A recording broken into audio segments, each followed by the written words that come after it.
രണ്ട് മത്സരങ്ങൾ, ഒരിടത്ത് ദൈവം, മറ്റൊരിടത്ത് ദൈവത്താൽ സ്നാനം ചെയ്ത ദൈവപുത്രൻ. കഥ നടക്കുന്നത് രണ്ട് കാലഘട്ടങ്ങളിലാണ്.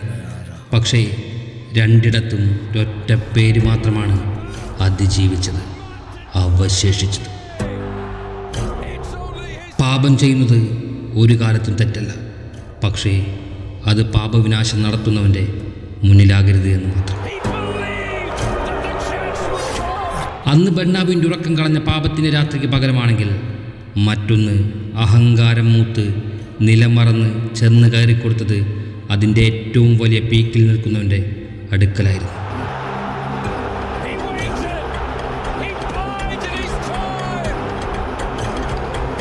അതെ, തെറ്റും പാപവും അഹങ്കാരവും ദൈവത്തിനും ദൈവപുത്രനും പ്രവർത്തിക്കാൻ അവകാശമുണ്ട്. അപ്പോൾ ദൈവം തന്നെ തെറ്റ് ചെയ്യുമ്പോൾ അതിനെതിരെ ഒരു ചെകുത്താനെങ്കിലും അവതരിക്കണ്ടേ? ഇത് അയാളുടെ കഥയാണ്.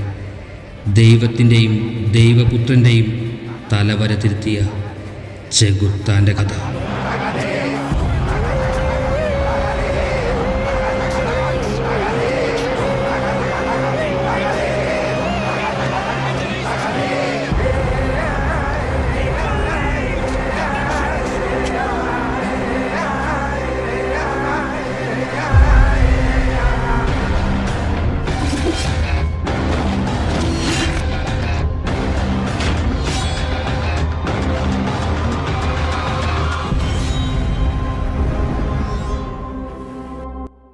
വർഷം 2025. ഫുട്ബോൾ ലോകത്ത് ഒരു ചർച്ച വളരെ വലിയ രീതിയിൽ ചൂടുപിടിക്കാൻ തുടങ്ങിയിരുന്നു. ഒരിക്കൽ മെസ്സിറോണോ കാലഘട്ടം താണ്ഡവമാടിയ ആ നാടുകളിൽ നിന്ന് പോലും ഏറെ വ്യത്യസ്തമായിരുന്നു അത്. യൂറോപ്യൻ തെരുവുകളിൽ മാത്രമായിരുന്നില്ല, ഇങ്ങ് കേരളത്തിലും അതിങ്ങനെ ഒഴുകി നടന്നുകൊണ്ടിരുന്നു. ഫുട്ബോൾ ലോകത്തെ പണ്ഡിതന്മാരും നിരീക്ഷകരും നിരൂപകരും വരെ രണ്ട് ചേരികളെ തിരിഞ്ഞു. ഒരു കൂട്ടർ വിജയപക്ഷത്തും മറ്റൊരു കൂട്ടർ പരാജയം ഉറപ്പെന്ന് കരുതിയിരുന്നു. അവരതിന് ഒരു വ്യാഖ്യാനവും നൽകി. അത് ദൈവപുത്രനും ചെകുത്താനും തമ്മിലുള്ള യുദ്ധമെന്ന്. Yes, the war, devils versus God's.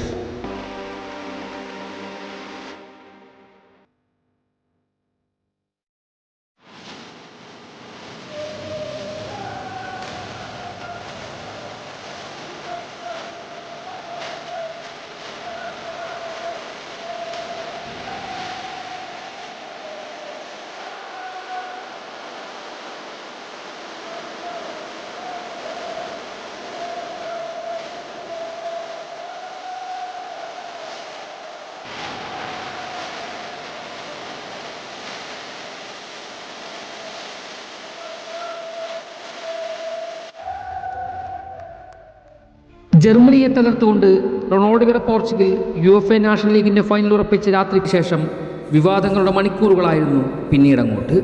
ഫ്രാൻസിനെ കീഴടക്കി സ്പെയിൻ ഫൈനൽ എതിരാളി എന്ന് ഉറപ്പിച്ചതോടെ ആരാധകരിലെ വലിയ വിഭാഗം പോർച്ചുഗലിൻ്റെ ദയനീയ തോൽവി സ്വപ്നം കാണും വിധത്തിൽ പരിഹാസ സന്ദേശങ്ങളും പോസ്റ്ററുകളും ഒരുക്കാൻ ആരംഭിച്ചു കഴിഞ്ഞിരുന്നു.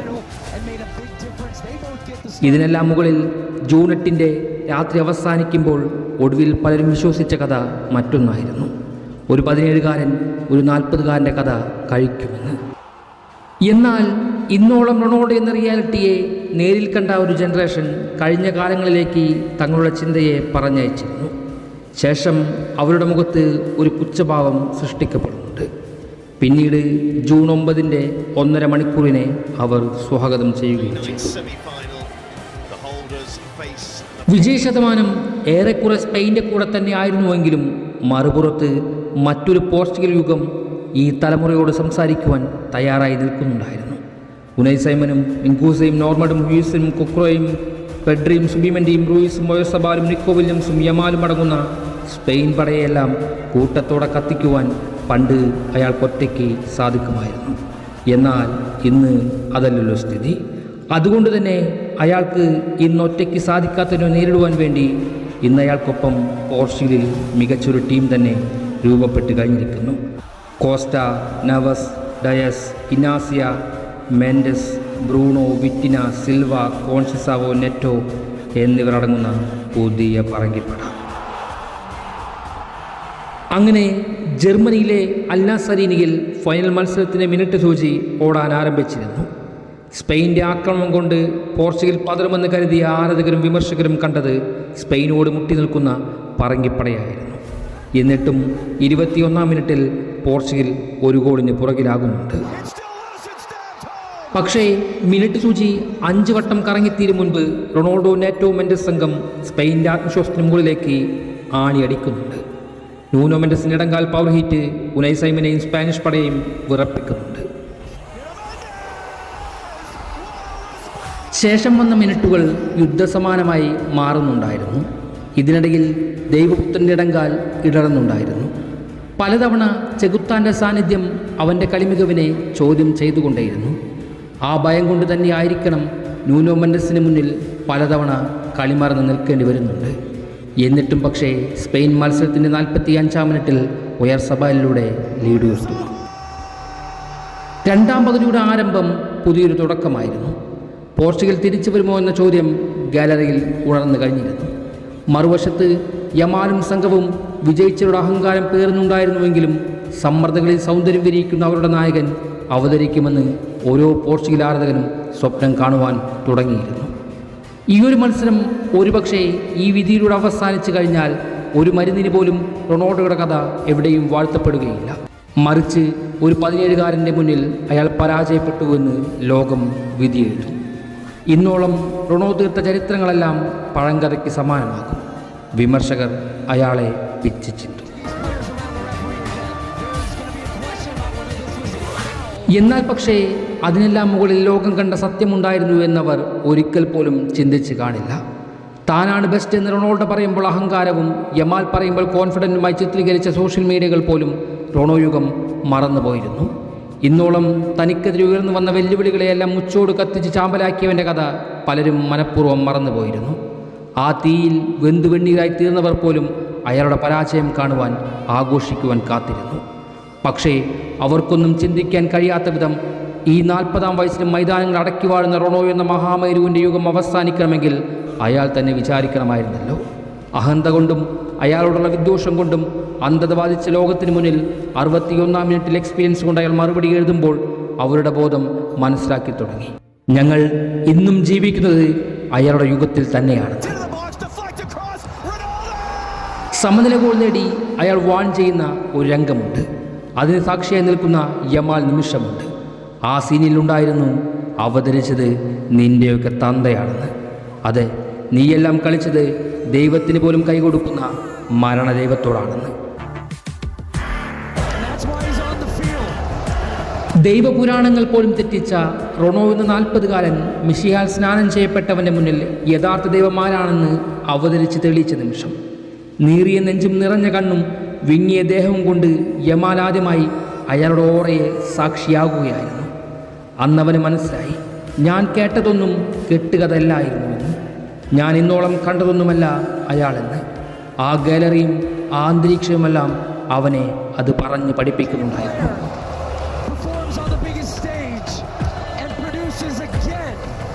88-ാം മിനിറ്റിൽ കളം വിടുമ്പോൾ അയാളുടെ പ്രായവും തളർച്ചയും പേശികളുമെല്ലാം കാരണക്കാരായിരുന്നു.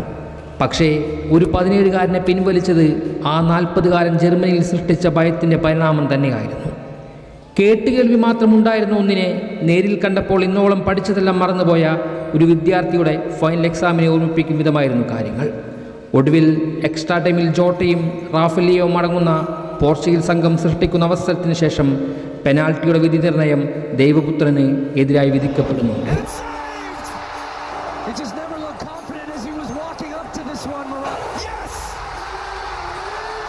ഇന്നോളം വെട്ടിപ്പിടിച്ച കഥകളിലേക്കൊന്നും ചേർക്കുവാൻ സാധിക്കില്ല എങ്കിൽ പോലും റൊണോയുടെ വലങ്കാലിൻ്റെ പ്രഹരമേറ്റ് പിടഞ്ഞു വീണ എതിരാളിയുടെ കഥ കൂടി പറയാനുണ്ടായിരുന്നു UEFA നാഷണൽ ലീഗിനും. ഒടുക്കം സ്പെയിനെ പോലും പിടിച്ചു കെട്ടിയ സമനിലകളും. മറുവശത്ത് അഹങ്കാരം കൊണ്ട് കാഴ്ച നഷ്ടപ്പെട്ട യമാൽ എന്ന യുവരക്തം വിഷാദരക്തത്തിൽ കുളിച്ചു നിൽക്കുന്നത് കാണാം. അവൻ്റെ കണ്ണുകളുടെ രക്തിനിയിൽ തട്ടി അയാൾ അങ്ങനെ മാറി മറിയുന്നുണ്ട്.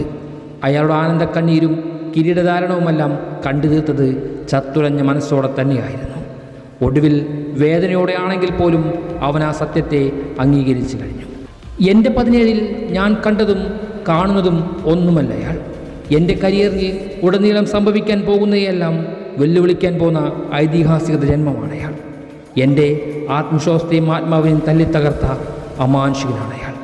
ഈ ലോകത്തിലെ ഗോഡും ഗോട്ടും അയാൾ തന്നെയാണ് എന്ന് ഞാനും സമ്മതിക്കേണ്ടിയിരിക്കുന്നു.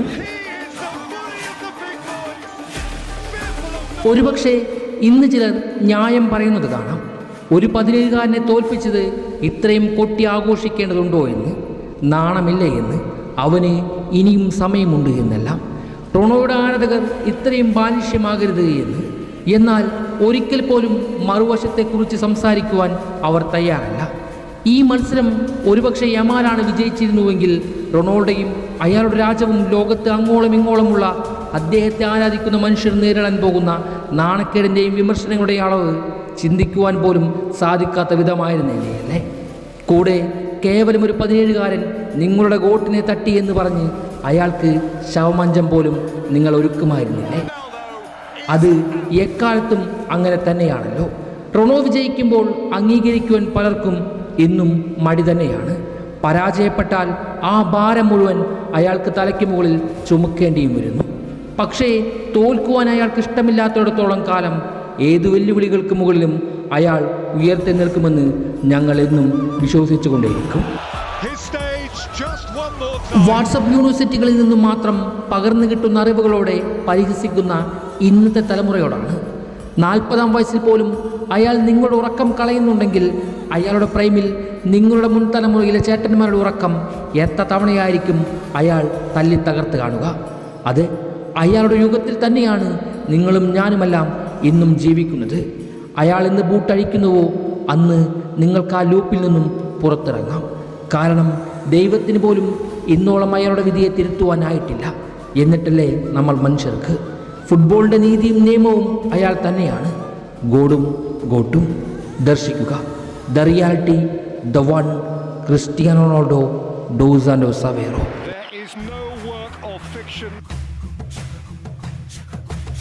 എൻ്റെ സഹോദരങ്ങളെ വിഷം കുത്തി നശിപ്പിക്കാൻ തുനിയുന്നവർ ആരായാലും അവരുടെ മേൽ അശനിപാതം പോലെ ഞാൻ പ്രകടമേൽപ്പിക്കും.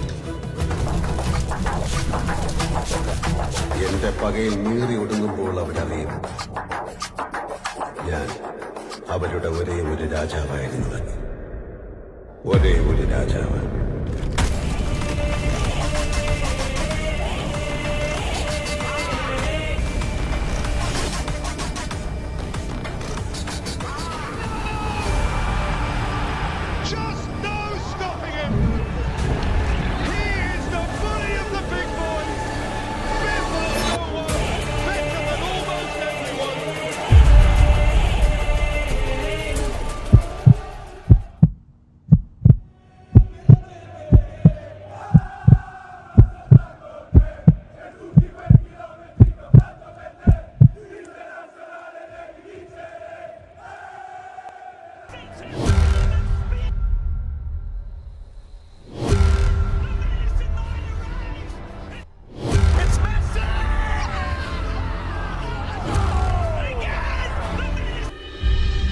അന്ന് ലയണൽ മെസ്സി ബെർണാബ്യൂവിൻ്റെ റയൽ ആരാധകരുടെ മുന്നിലേക്ക് പതിയെ നടക്കുന്നുണ്ട്.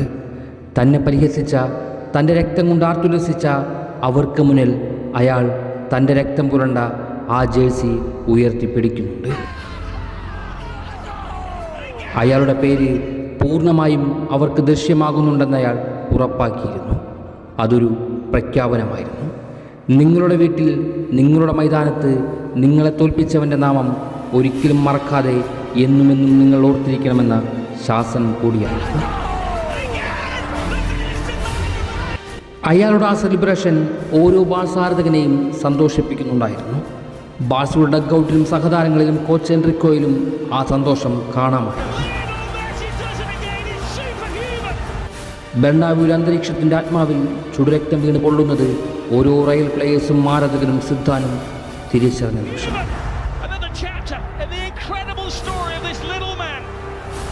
My goodness, you cannot write the script for this, Rob. This is unbelievable stuff.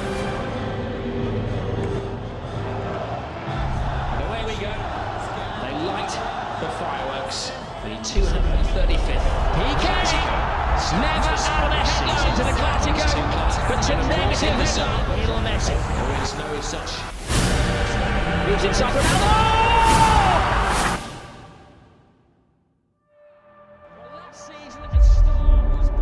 മാസങ്ങൾ നീണ്ട ഇടവേളയ്ക്ക് ശേഷമുള്ള El Clasico Spanish super cup final വേദി.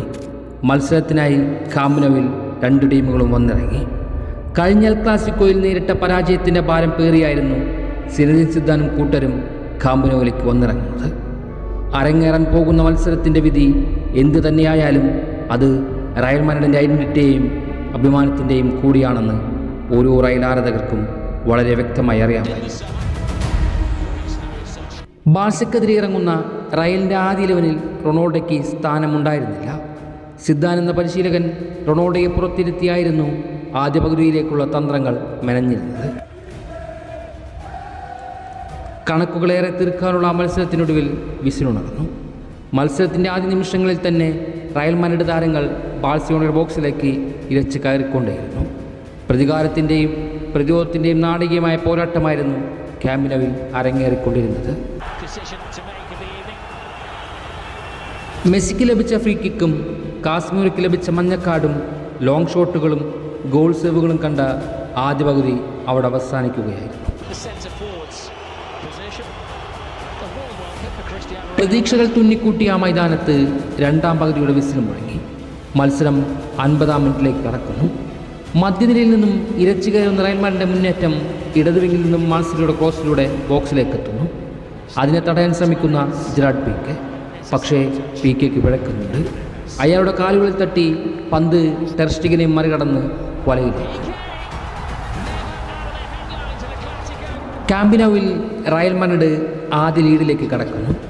പീക്കെയുടെ മുഖത്ത് നിരാശയുടെ നിഴൽ അപ്പോഴേക്കും പടർന്നു കഴിഞ്ഞു. എങ്കിലും അവർ പതറിയില്ല, ഭയന്നില്ല.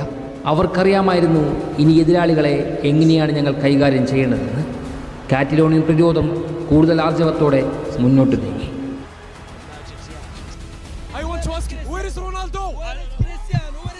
എന്നാൽ അവർക്കറിയില്ലായിരുന്നു വരും നിമിഷങ്ങളിൽ തങ്ങളെ കാത്തിരിക്കുന്നത് വലിയ ദുരന്തമായിരുന്നുവെന്ന്.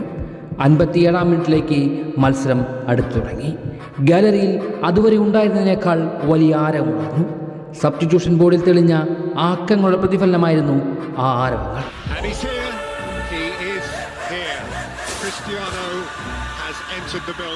കാമ്പ് നൗവിലെ ക്യാമറ കണ്ണുകളെല്ലാം ഗ്രൗണ്ടിലെ വെള്ളവരയ്ക്കപ്പുറത്ത് ഫോർത്ത് ഒഫീഷ്യൽ ഉയർത്തിപ്പിടിച്ച സബ്സ്റ്റിറ്റ്യൂഷൻ ബോർഡിലേക്ക് ഉറ്റുനോക്കിക്കൊണ്ടിരുന്നു.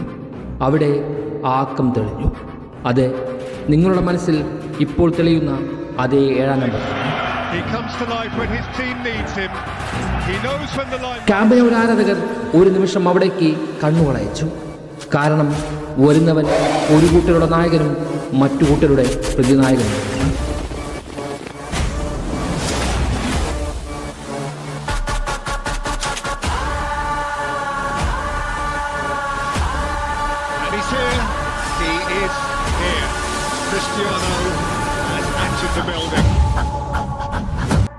അതെ, ബെൻസിമയെ പിൻവലിച്ച് അയാൾ ആ മത്സരത്തിലേക്ക് നൗ ക്യാമ്പിലേക്ക് വലങ്കാൽ വെച്ചിറങ്ങുന്നു. ഒരു വശത്ത് കാറ്റലോണിയൻ ആരാധകർ അയാൾക്കെതിരെ ചാൻഡുകൾ ഉയർത്തിക്കൊണ്ടേയിരുന്നു.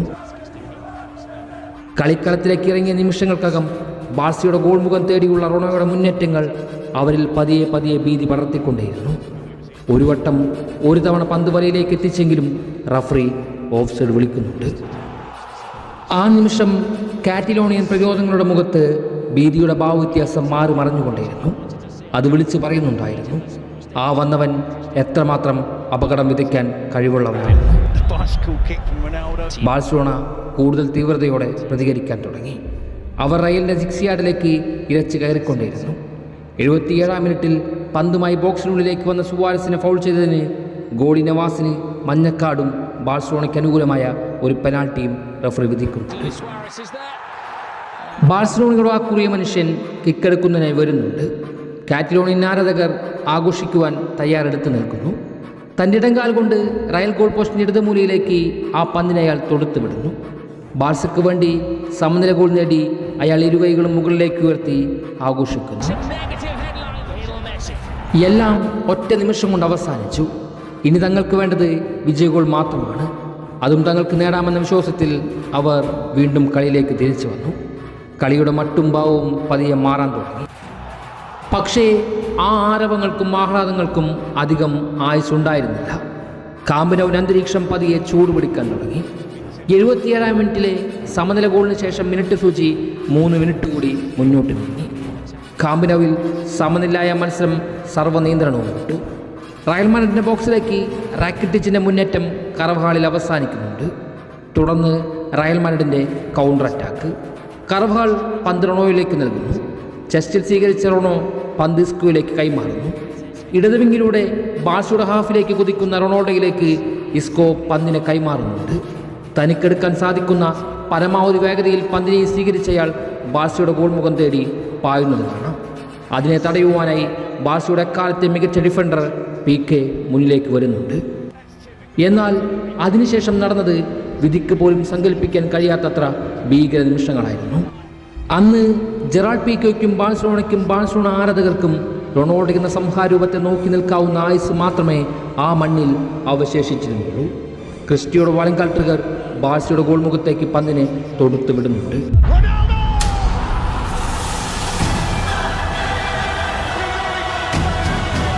ജെറാർഡ് പീക്കയെ കാഴ്ചക്കാരനാക്കി ടെർ സ്റ്റീഗന്റെ കൈകളെ ഭേദിച്ചുകൊണ്ട് ആ പന്ത് ബാഴ്സയുടെ ഗോൾ പോസ്റ്റിന്റെ വലതുമൂലയിലേക്ക് ആഴ്ന്നു. ഒരൊറ്റ നിമിഷം കൊണ്ട് അന്ധകാരത്തിലേക്ക് ആഴ്ന്നിറങ്ങിയ ബാഴ്സലോണ ആരാധകർക്ക് മുന്നിൽ നൗ കാമ്പിന്റെ മണ്ണിൽ അയാൾ തൻ്റെ 7-ാം നമ്പർ ജേഴ്സി ഊരി വലിച്ചെറിഞ്ഞുകൊണ്ട് തൻ്റെ ഭീമാകാരമായ ശരീരം കാറ്റിലോണയിൽ പ്രദർശിപ്പിച്ച് ഓടിച്ചെല്ലുന്നുണ്ട്.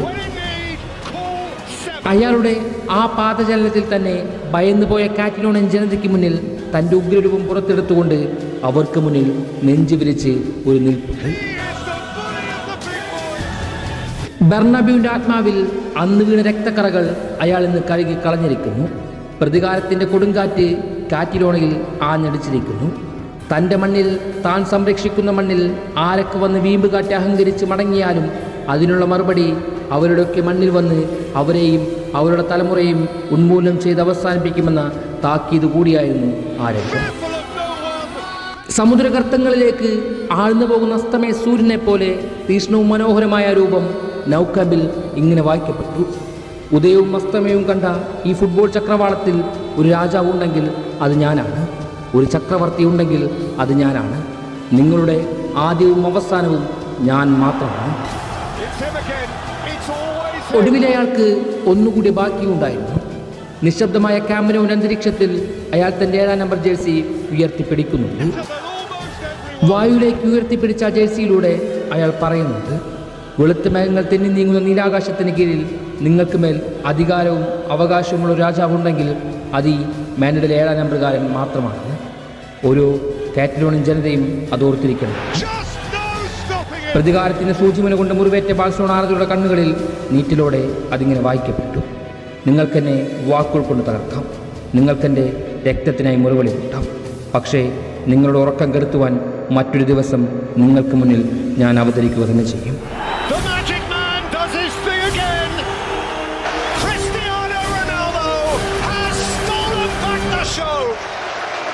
റൊണാൾഡോയുടെ റിവെഞ്ച് എന്താണെന്ന് അന്ന് ഈ ലോകം മനസ്സിലാക്കി. ഇന്നും ആ ഭീതി ബാഴ്സലോണ ജനതയുടെ തലച്ചോറിനെ ഓർമ്മിപ്പിക്കുന്നുണ്ട്. ഇന്നും ആ പേര് കേൾക്കുമ്പോൾ അവരുടെ ഹൃദയമിടിപ്പ് കൂടിക്കൊണ്ടേയിരിക്കുന്നു. കാരണം അവരുടെ ചരിത്രത്തിൽ അവർ ഇന്നും എന്നും ഭയന്നിരുന്നത്, അവരുടെ ഉറക്കം കളഞ്ഞിരുന്നതും ദുസ്വപ്നം വിധിച്ചിരുന്നതും ഒറ്റ പേര് തന്നെയായിരുന്നില്ലേ? Yes, that's him, Cristiano Ronaldo dos Santos Aveiro.